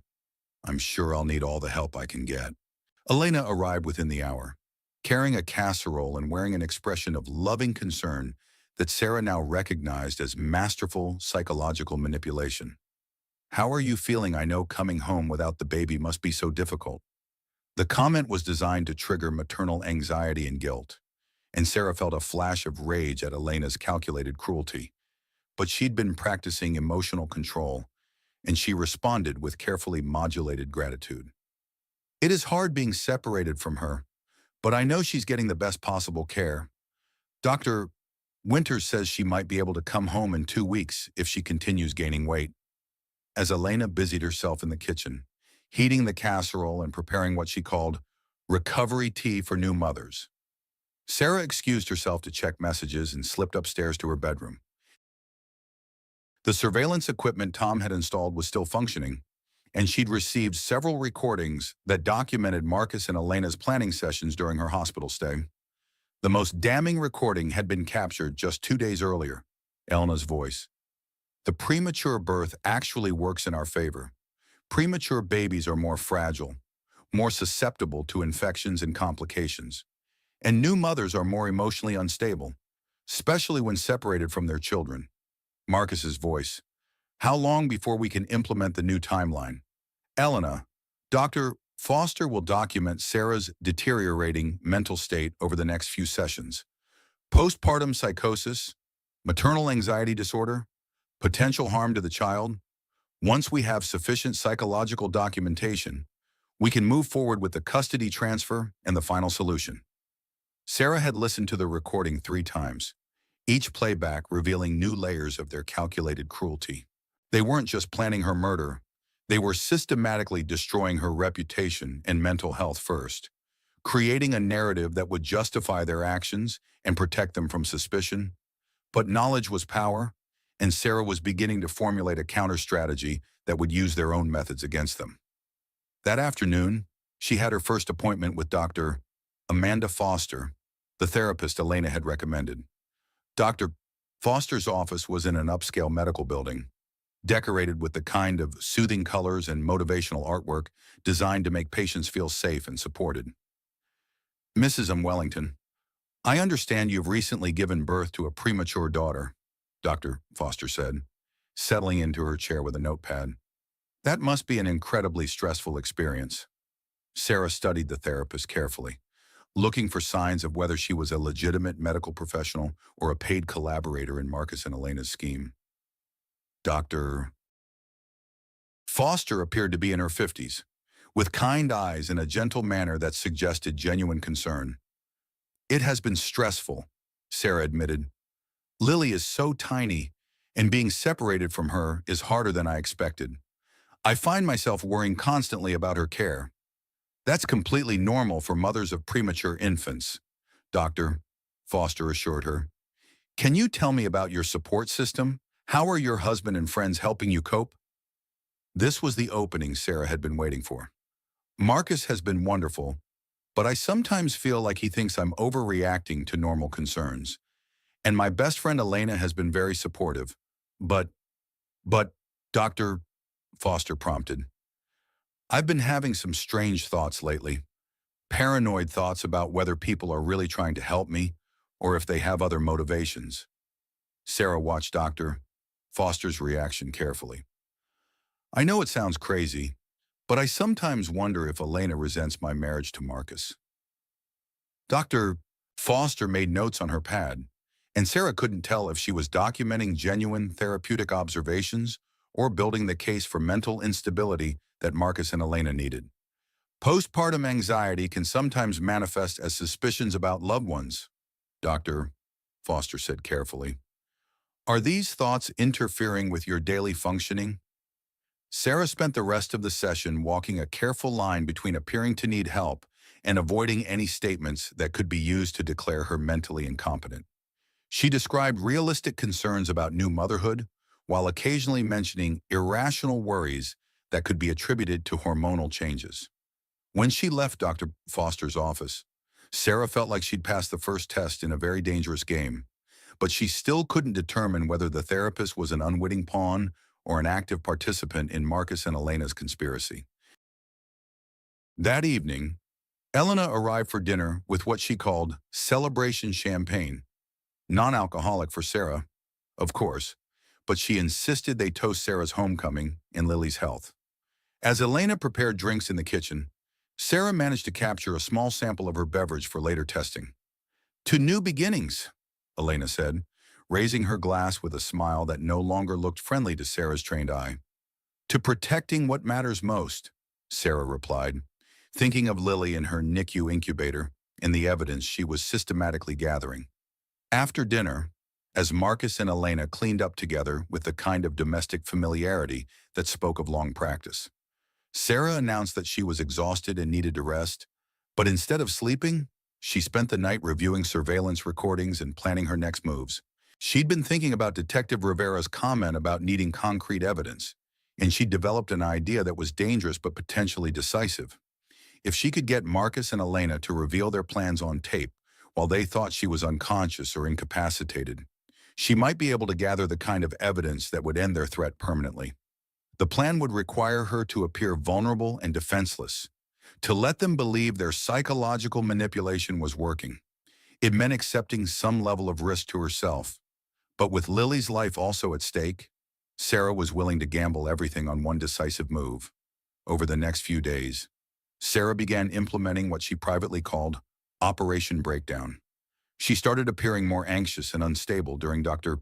Foster's sessions, describing escalating fears about Lily's health and her own ability to be a good mother. She mentioned concerns about Marcus working late and Elena's constant presence in their home. "I know I'm being irrational," she told Dr. Foster during their third session, "but sometimes I feel like they're planning something without me. Like they're waiting for me to prove I'm an unfit mother so they can take Lily away from me." Dr. Foster's notes became more extensive during these sessions, and Sarah noticed that the therapist had started asking specific questions about Sarah's thoughts of self-harm and her confidence in her parenting abilities. At home, Sarah began appearing more scattered and emotional. She accidentally broke expensive dishes, claimed to be hearing things that weren't there, and started conversations that she would forget mid-sentence. Marcus and Elena responded to these behaviors with increasing concern that felt choreographed rather than genuine. "Maybe you should consider taking a break from visiting Lily every day," Marcus suggested after Sarah had what appeared to be a panic attack during one hospital visit. "The stress of seeing her with all those tubes and monitors might be too much for you right now. Elena thinks you might benefit from some medication to help with the anxiety," he continued. "Something mild, just to help you sleep better and feel more stable." Sarah knew that accepting medication from Elena would be equivalent to signing her own death warrant, but she also knew she needed to appear compliant to maintain their trust. "Maybe you're right," she said, infusing her voice with the kind of defeated exhaustion that would satisfy their expectations. "I just want to be the best mother I can be for Lily." As Elena prepared what she called mild sleep aids, and Marcus documented Sarah's deteriorating mental state in phone conversations she was meant to overhear, Sarah was actually becoming stronger and more focused than she'd ever been in her life. The pregnant wife betrayed by millionaire husband and best friend mistress was about to spring the trap that would destroy them both. But first, she had to survive what would likely be their most dangerous and desperate attempt to eliminate her. The final battle was approaching, and Sarah Wellington was ready to fight for her life and her daughter's future. 2 weeks after Lily's birth, Sarah received the call she'd been both anticipating and dreading. Dr. Winters informed her that Lily had gained enough weight to come home, but the baby would need careful monitoring and specialized care during her continued development. "She's doing beautifully," Dr. Winters assured Sarah over the phone. But premature babies require consistent feeding schedules, temperature regulation, and close observation for any signs of respiratory distress. I'd recommend having a qualified night nurse for at least the first month. Sarah agreed to the night nurse recommendation, knowing that refusing would seem irresponsible and provide Marcus and Elena with more ammunition for their mental incompetency claims. But she also knew that bringing Lily home would escalate whatever timeline they were working with. A healthy, thriving baby was a threat to their inheritance plans. Elena arrived at the hospital for Lily's discharge with what appeared to be everything a new mother could need: a top-of-the-line car seat, organic baby clothes in premature sizes, and a diaper bag filled with what she claimed were pharmaceutical-grade baby care products. "I've researched everything to make sure it's safe for premature infants," Elena said, presenting each item like a gift from a loving godmother. The lotions are specially formulated to be gentle on delicate skin, and the formula supplements are designed to support healthy weight gain. Sarah accepted each offering gracefully, while mentally noting that she would not be using any product Elena had provided. Her daughter would eat, sleep, and be cared for only with items that Sarah had personally purchased and verified. Marcus met them at the house with a photographer to document Lily's homecoming, creating what appeared to be a touching family moment, but was probably evidence for future legal proceedings.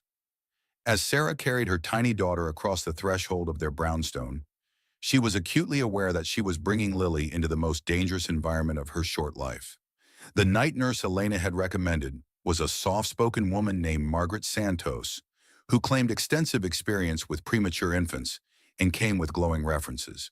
But Sarah noticed that Margaret asked detailed questions about Sarah's sleep schedule, medication routine, and emotional state, questions that seemed more suited to a psychiatric evaluation than infant care. New mothers need proper rest to care for premature babies effectively, Margaret explained as she settled into the nursery for her first shift. "I'll handle all the nighttime feedings and monitoring so you can sleep deeply and recover from the birth trauma." The offer sounded reasonable, but Sarah had no intention of sleeping deeply while strangers had access to her daughter. Instead, she pretended to take the sleep aids Elena provided while actually remaining alert and vigilant throughout the night. From her bedroom, Sarah could hear Margaret moving around the nursery, but the sounds didn't match normal infant care patterns. There were too many phone calls, too much movement, and periods of suspicious quiet that suggested activities beyond feeding and diaper changes. Using the baby monitor system Marcus had installed, Sarah discovered that Margaret was documenting Lily's care with the kind of medical precision that suggested she was building a case file rather than providing routine nursing care. She photographed every feeding, recorded crying episodes, and made detailed notes about Lily's development that were far more extensive than necessary. Sarah realized that Margaret wasn't there to care for Lily. She was there to document any signs that Sarah was an unfit mother, while also providing Marcus and Elena with opportunities to access the baby without interference. The next morning, Dr. Foster called to schedule an emergency therapy session, claiming that Marcus had expressed concerns about Sarah's ability to cope with bringing Lily home. During the session, Dr. Foster asked increasingly pointed questions about Sarah's thoughts of harming herself or the baby. "Sometimes new mothers feel overwhelmed by the responsibility of caring for a fragile infant," Dr. Foster said, her voice carefully neutral. "Have you had any thoughts about what might happen if you weren't able to care for Lily properly?" Sarah recognized the trap immediately. Any admission of normal maternal anxiety could be twisted into evidence of dangerous mental instability. But she also saw an opportunity to gather information about Dr. Foster's role in the conspiracy. "I've been having strange dreams," Sarah said carefully. "Dreams where Elena is taking care of Lily and I'm not needed anymore. In the dreams, Marcus and Elena seem happier without me around." Dr. Foster's pen moved quickly across her notepad, and Sarah caught a glimpse of what appeared to be a pre-written form rather than spontaneous therapeutic notes. "Dreams can sometimes reflect our subconscious fears," Dr. Foster replied. Do you think Elena would be a good caregiver for Lily if something happened to you? The question confirmed Sarah's suspicions about Dr. Foster's true purpose. No legitimate therapist would explore scenarios involving the patient's death or incapacitation, especially not with such specific detail about alternative caregivers. That evening, Sarah implemented the most dangerous part of her plan. She pretended to take a larger dose of Elena's sleep medication and staged what appeared to be a complete breakdown in front of Marcus and Margaret. "I can't do this," she sobbed, clutching Lily to her chest while appearing to rock unstably. "She's so small, so fragile. What if I hurt her? What if I'm not good enough to keep her safe?" Marcus immediately moved to take Lily from her arms, his voice soothing, but his actions decisive. "Sarah, you're overwrought. Let Margaret take care of Lily tonight while you rest. Maybe it would be better if Elena stayed with us for a few days," Marcus suggested as Margaret efficiently removed Lily from Sarah's arms. "Just until you're feeling more stable." Sarah allowed herself to be led to bed, playing the part of the exhausted, overwhelmed mother who was surrendering control. But she'd positioned recording devices throughout the house, and she planned to capture whatever conversations Marcus, Elena, and Margaret had when they thought she was unconscious. The recordings that night exceeded even Sarah's darkest expectations. Margaret's voice, crisp and professional. "The documentation is complete. 3 weeks of recorded maternal instability, failure to properly care for a premature infant, and evidence of medication noncompliance." Elena's voice, "The custody transfer paperwork is ready. Once we trigger the final crisis, emergency services will remove the child from an unsafe environment." "Anna," Marcus's voice, "how long before we can implement the final solution?" "Elena, the new compound is ready. It will appear to be a postpartum psychotic break followed by tragic suicide. Very believable given the documented mental health decline." Margaret, "What about the baby premature infants are fragile? If something happened to both mother and child during the crisis?" Marcus, "The inheritance clauses are clear. If both Sarah and Lily die during a mental health emergency, I inherit everything outright. Elena inherits as the designated secondary beneficiary and business partner." Sarah listened to them plan her daughter's murder with the same clinical detachment they'd used to plan her own death. They weren't just criminals. They were monsters who saw a premature baby as nothing more than an obstacle to wealth. But Sarah had what she needed: now recorded confessions of conspiracy to commit murder, evidence of medical fraud, and documentation of their entire financial scheme. More importantly, she knew their timeline and could prepare accordingly. The next morning, Sarah called Detective Rivera and Patricia Goldman simultaneously, requesting an emergency meeting.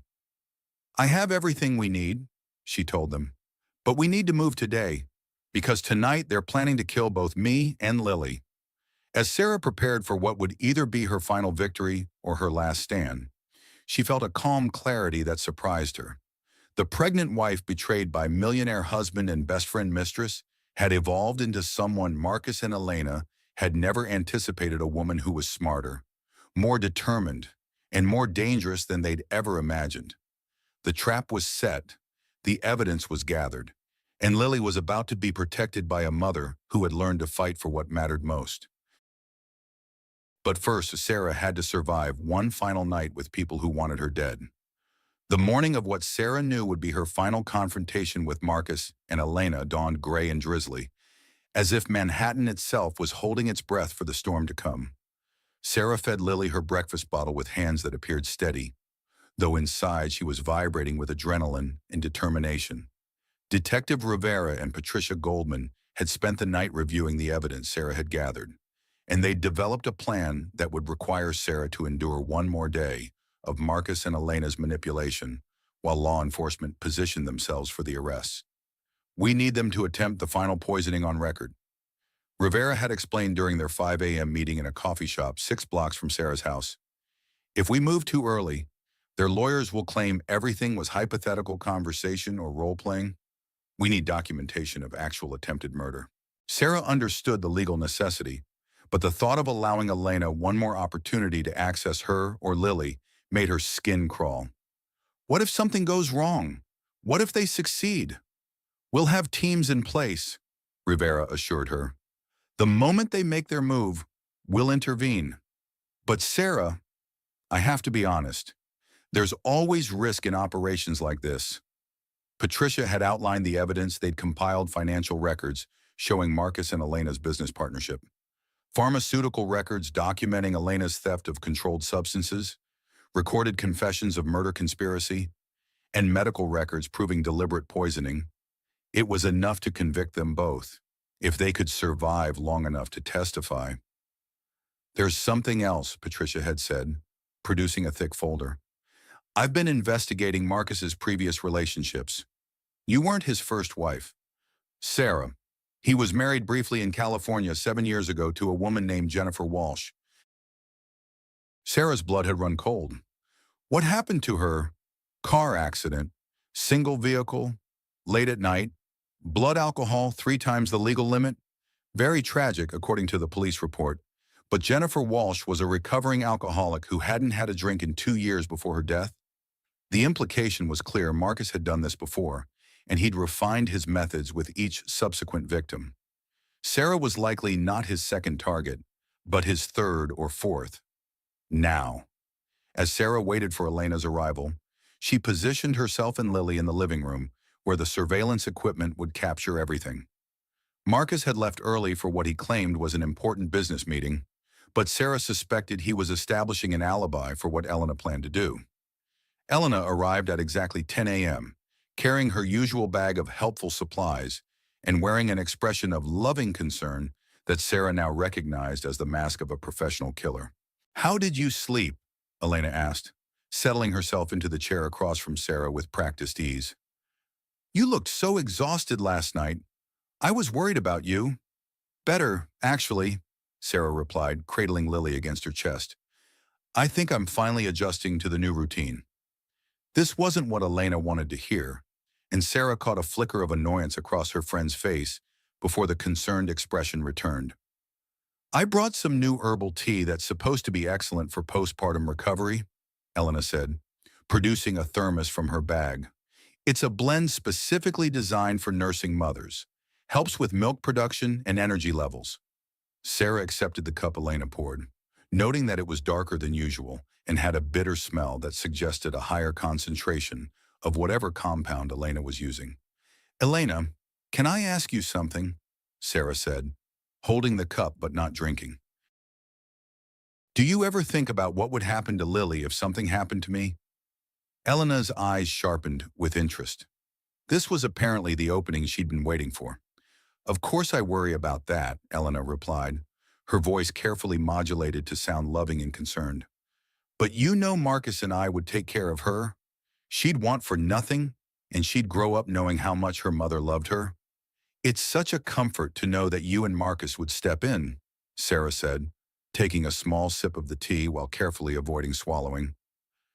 "I've been thinking about updating my will to make sure Lily's guardianship is clearly defined." Elena leaned forward eagerly. "That's very responsible thinking.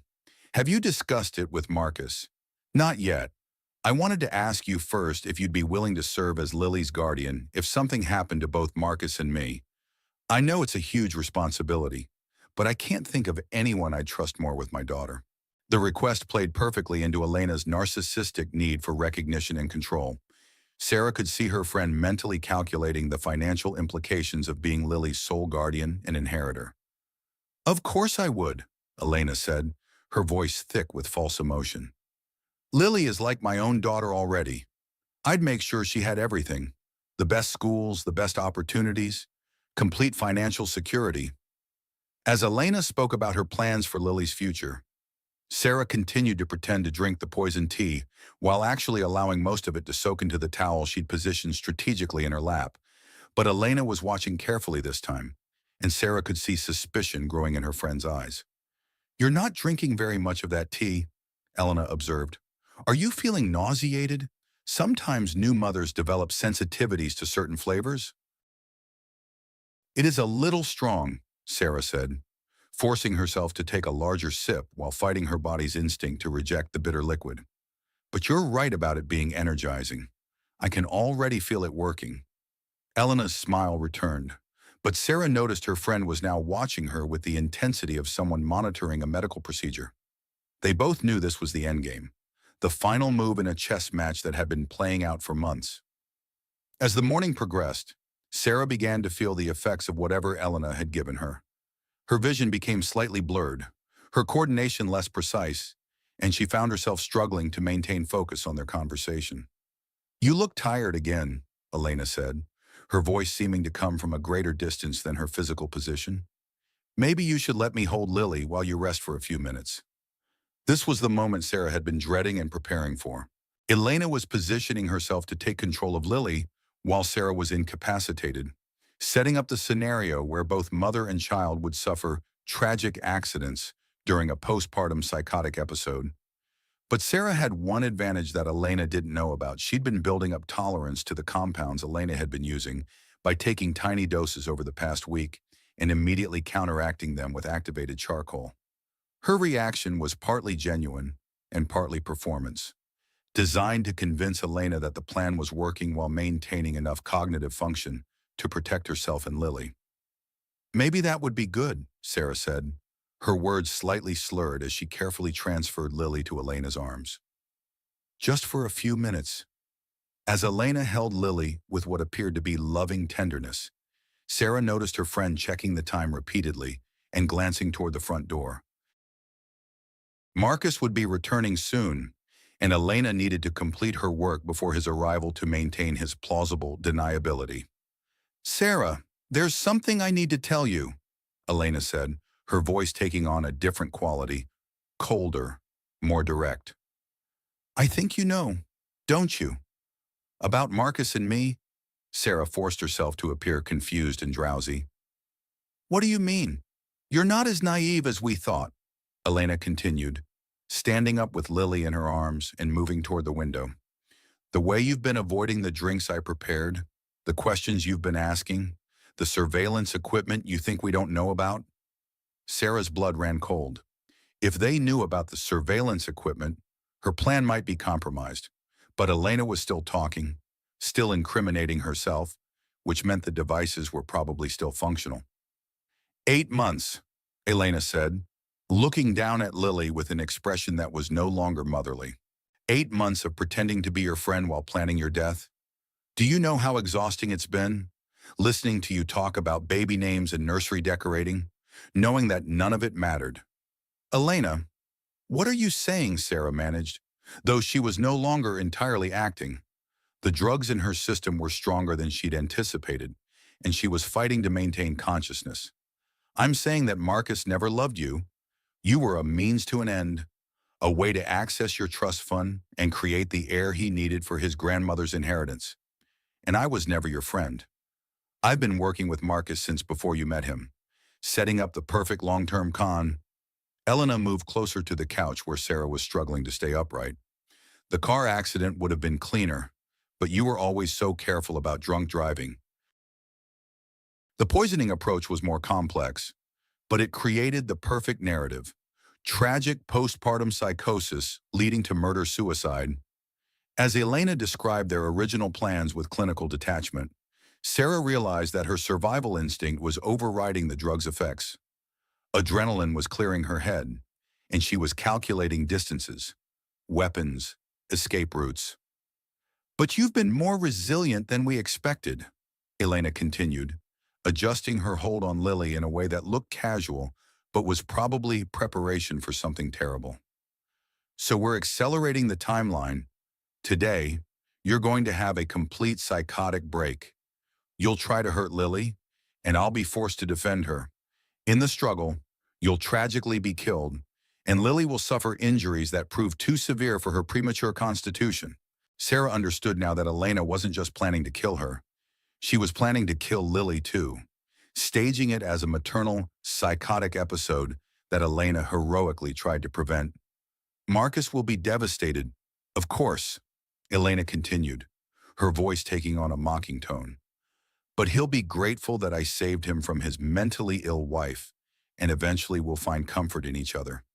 A year or two from now, we'll marry, combining our business interests and the inheritance from his tragic first family.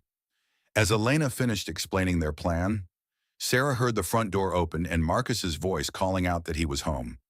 Elena's timing was perfect. He would arrive just as Sarah's psychotic break reached its climax, providing him with a witness to Elena's heroic attempt to save Lily from her unstable mother. But Sarah had been preparing for this moment, and she was ready to fight for her daughter's life with everything she had learned about survival, strategy, and the price of trusting the wrong people. The final battle was about to begin, and Sarah Wellington was no longer the naive woman who had walked into a fertility clinic 8 months ago. She was a mother fighting for her child, and she would not be defeated. The sound of Marcus's key in the front door was Elena's cue to begin the final act of their performance. But she hadn't anticipated that Sarah had been preparing for this moment with the strategic precision of someone fighting for her life. As Elena adjusted her grip on Lily and moved toward a pair of scissors she'd positioned on the side table, presumably the weapon that would create the injury supporting their narrative, Sarah made her move. The months of fear and betrayal had taught Sarah that survival sometimes required becoming someone she'd never imagined she could be. As Elena reached for the scissors, Sarah lunged forward with strength fueled by maternal desperation and months of suppressed rage. "Elena, what's going on?" Marcus called from the foyer, his voice carrying the perfect note of innocent concern for someone who was supposedly unaware of what was transpiring in his living room. Elena, startled by Sarah's sudden movement, instinctively pulled Lily closer to her chest, which was exactly what Sarah had been counting on. Instead of grabbing for the scissors, Elena's focus shifted to maintaining her hold on the baby, giving Sarah the opportunity to tackle her friend around the waist. They crashed to the floor together, with Elena desperately trying to maintain her grip on Lily while Sarah fought to protect her daughter. But Sarah had advantages that Elena hadn't calculated: the primal strength of a mother protecting her child, and the tactical knowledge that Detective Rivera and his team were positioned outside, waiting for exactly this moment. "Marcus, help me!" Elena screamed as Sarah wrestled Lily away from her. "She's having a psychotic break. She's trying to hurt the baby." Marcus burst into the living room right on cue, but instead of the scene Elena had orchestrated, he found Sarah clutching Lily protectively while Elena scrambled for the scissors she'd planned to use as evidence.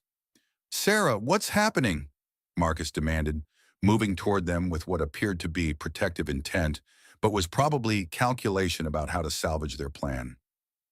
"Ask Elena about the misoprostol," Sarah said, her voice steady despite her physical exhaustion. "Ask her about the insurance policies.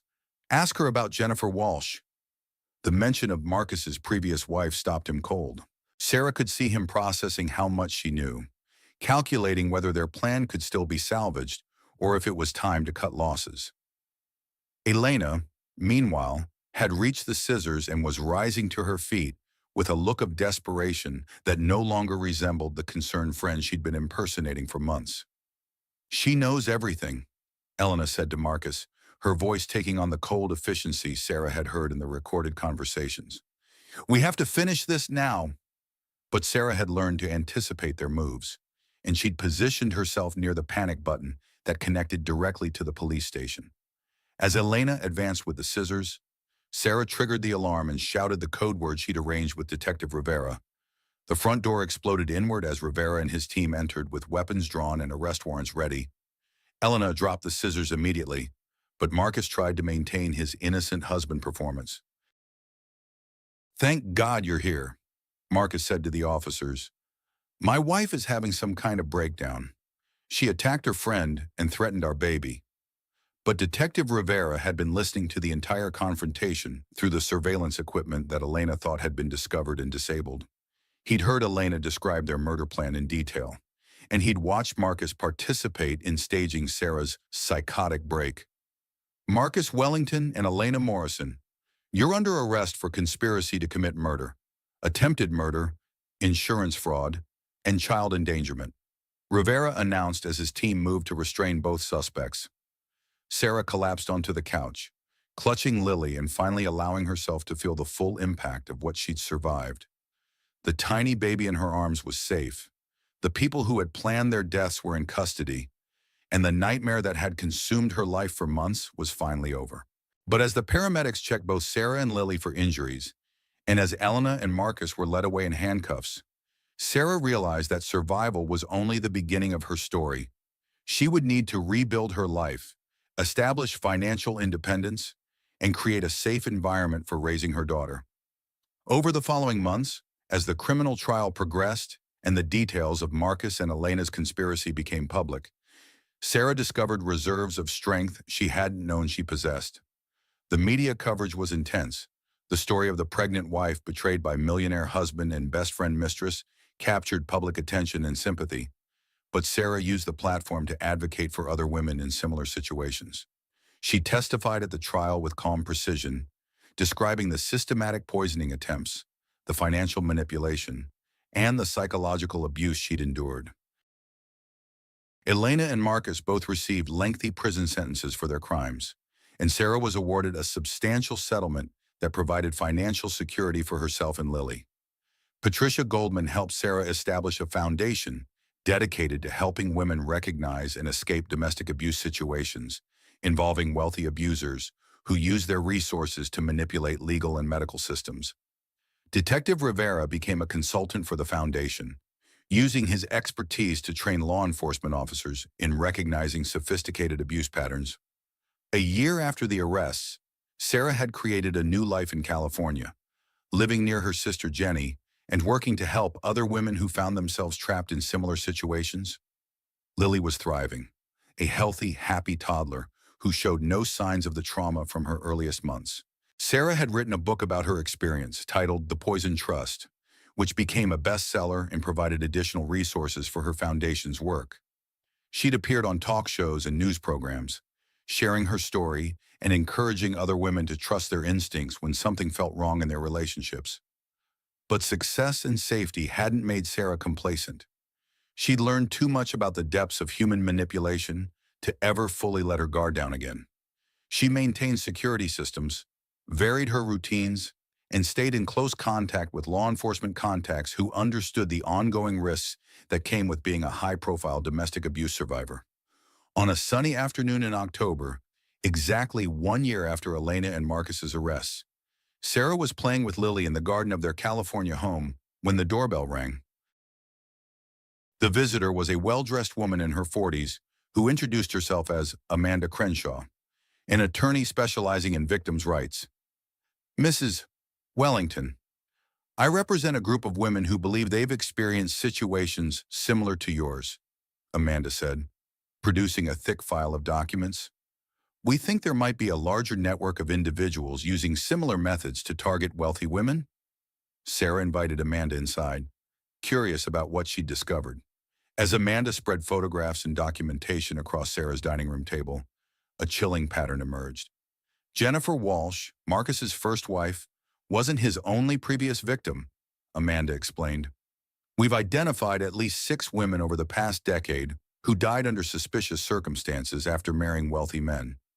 In each case, there was a female friend or associate who had pharmaceutical connections and who inherited significantly after the deaths." Sarah studied the photographs of the deceased women, noting similarities in their appearances, backgrounds, and social circles. They were all successful, trusting women who had married quickly after meeting charming, wealthy men who seemed too good to be true. "Elena Morrison worked with all of these cases?" Sarah asked, though she was beginning to suspect the answer was more complex. "Not Elena specifically, but women with similar backgrounds and access to pharmaceutical compounds. We think Elena was part of a larger organization, essentially a network of professional manipulators who target wealthy individuals for long-term financial exploitation." Amanda opened another file containing surveillance photographs of women who looked remarkably similar to Elena. Attractive, professional women in their late 20s or early 30s, all with pharmaceutical or medical backgrounds. "The methods are too sophisticated and too consistent to be coincidental," Amanda continued. "These women are trained in psychological manipulation, medical knowledge, and legal exploitation. They identify targets, infiltrate their social circles, and execute long-term plans for financial gain."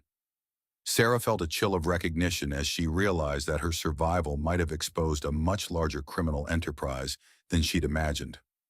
Elena hadn't just been a greedy friend. She'd been a professional killer working as part of an organized network. "What do you need from me?" Sarah asked, though she was already mentally preparing for another battle.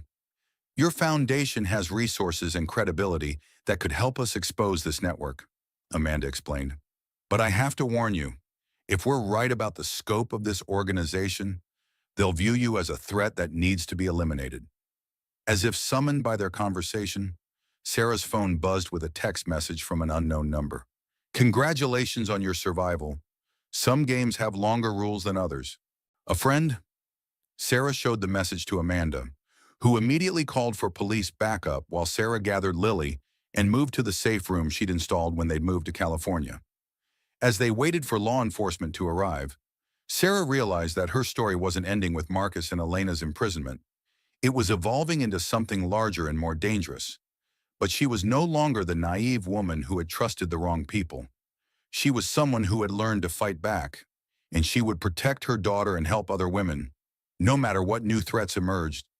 The pregnant wife betrayed by millionaire husband had become a warrior who would not be defeated, and her battle for justice was just beginning. Outside, cars were pulling into her driveway, but whether they belonged to police officers or new enemies remained to be seen. Sarah held Lily close and prepared for whatever came next, knowing that survival was an ongoing choice, not a one-time victory. The poison trust had been exposed, but the network that had created it was still out there. And Sarah Wellington was about to discover that some battles never truly end. They just moved to new battlefields with higher stakes. But she was ready. She had learned to be ready for anything.